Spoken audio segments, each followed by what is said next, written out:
αρχίσανε μια νύχτα που ο δρόμος μου με έβγαλε εκεί που διασκεδάζουν αυτοί που ζουνε λένε και που έλεγα αυτοί δεν μου ταιριάζουν. Και ένιωθα πως είμαι ο μόνος που περίεργα αισθάνεται. Γράφω για την πάρτι μου και εσάς που με πιάνετε, με νιώθετε και ξέρετε που πάω όταν πίνω κοπελιά. Με τον πόσο ήρθα για να γίνω ένα με εσάς, μη μασάζ να τα σπάς. Πάντα στη ζωή σου πρέπει να καλοπερνάς. Μου το μάθαν οι μεγάλοι, τα παιδιά και οι τρελοί. Σκέψου σιγά μια ζωή να μην αρκεί.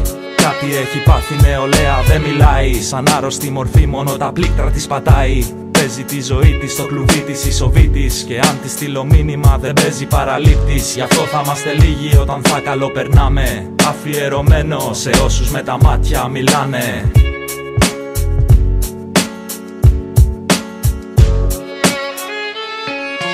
Επικοινωνία δεν υπάρχει μεταξύ μας. Χάθηκαν οι γείτονιες στους δρόμους της Αθήνας. Όταν λέω καλημέρα κάποιοι με στραβοκοιτάνε. Με οδηγό το άγχος στη ζωή τους προσπερνάνε. Το πρόβλημα το ξέραμε, τη λύση όμως δεν κάτσαμε να ψάξουμε μαζί. Μας κάναν να πιστέψουμε πως δεν αξίζει πια κανείς να ζει.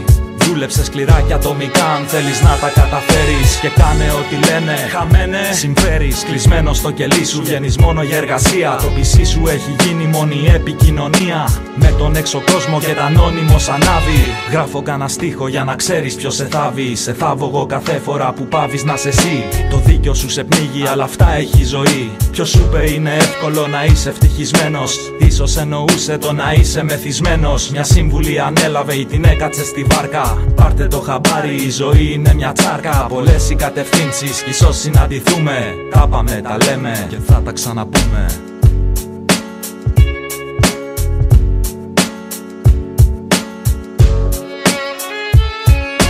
Επικοινωνία δεν υπάρχει μεταξύ μας. Χάθηκαν οι γείτονιες στους δρόμους της Αθήνας. Όταν λέω καλημέρα κάποιοι με στραβοκοιτάνε. Με οδηγό το άγχος στη ζωή τους προσπερνάνε. Επικοινωνία δεν υπάρχει μεταξύ μας. Χάθηκαν οι γείτονιες στους δρόμους της Αθήνας. Όταν λέω καλημέρα κάποιοι με στραβοκοιτάνε. Με οδηγό το άγχος στη ζωή τους προσπερνάνε.